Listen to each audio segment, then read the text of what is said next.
আসসালামু আলাইকুম, সবাইকে স্বাগতম। প্রিয় শিক্ষার্থী বন্ধুরা, আজকে আমি আইসিটি বিষয়ের যে লজিক ফাংশন সরলীকরণ করার সময় এই ফাংশনটি সরলীকরণ কিভাবে করব। তো এইখানে লক্ষ্য করলে দেখতে পাই এই যে বি নর সি অর্থাৎ বি প্লাস সি এর উপরে নট এবং এখানেও বি প্লাস সি এর উপরে নট।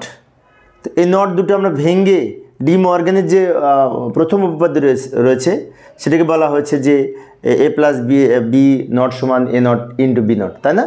সেই সূত্র অনুযায়ী আমরা এই প্লাসটাকে ইন্টু করে এই উপরের নটটা দুই ভাগে ভাগ করতে পারবো। তো যাই, এটা রেখে দিলাম, প্লাস এই যে এটা ভাঙবো এ ইন্টু এই যে লক্ষ্য করি এ এবং বি এর উপরে এই উপরের নটটা আলাদা আলাদা করলাম, ফলে কি হলো এই প্লাসটা ইন্টু হলো, আর এই ব্র্যাকেট তুলে দিলেও হয়, সমস্যা নেই। আবার এখানে বি ইন্টু এই বি এর উপরে নট সি এর উপরে নট আর এই প্লাসটা ইন্টু হবে। আবারও বলছি, লক্ষ্য করি ডি মর্গানের প্রথম উপপাদ্যে বলা আছে যোগের পূরক সমান পূরকের গুণফল, প্রথম উপপাদ্য। অর্থাৎ প্লাসের উপরে যদি নট থাকে তো এই নটটা ভেঙে দুই খণ্ড করা যাবে, কিন্তু শর্ত হচ্ছে প্লাসটা ইন্টু হবে। আবার এইখানে বিটা রেখে দিলাম, প্লাসের উপরে যদি নট থাকে তো এই নটটা ভেঙে দুই খণ্ড করা যাবে, বি এর উপরে সি এর উপরে, আর প্লাসটা ইন্টু হবে।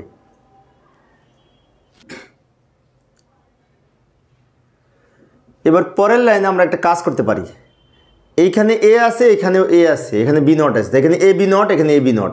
তো এ বি নট যদি কমন নিই তাহলে এখানে 1 থাকে আর এখানে সি নট থাকে, প্লাস এটার মান কিন্তু 0। এই যে এ ইন্টু এ নট সমান 0 হয়, মৌলিক উপপাদ্য এখানে আমি লিখে রেখেছি।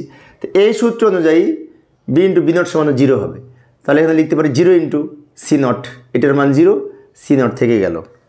এখন 1 প্লাস এ সমান 1, এই নিয়ম অনুযায়ী 1 প্লাস সি নট সমান 1 হবে। 1 প্লাস যাই থাকুক না কেন ফলাফল 1 হয়, তো এটার মান 1 হবে। তো আমরা এখন লিখতে পারি এ বি নট ইন্টু এটার মান 1 প্লাস সিকে 0 দ্বারা গুণ করলে এই সি নটকে 0 দ্বারা গুণ করলে 0 হবে। এ বি নটকে 1 দ্বারা গুণ করলে এ বি নট হয়, আর শূন্য তো যোগ করালে তাই হয়, শূন্য তো যোগ করা হয় না।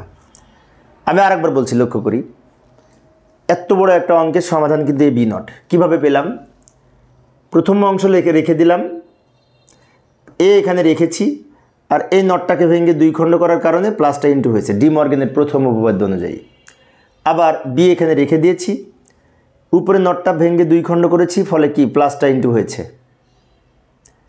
অর থাকলে অ্যান্ড হবে।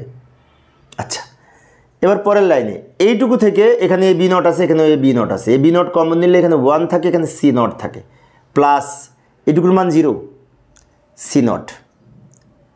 এবার এটার মান কিন্তু 1, তা পরের লাইন কী করবো, এটা এখানে রেখে দিছি, এটার মান 1 লিখেছি, শূন্যকে সি নট দ্বারা গুণ করলে 0 হয়।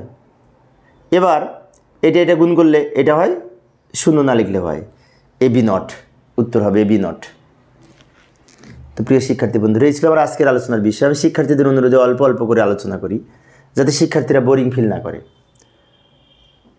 তো পরের ক্লাসে কি করব দেখে যাই। এই অঙ্কটা সমাধান করব,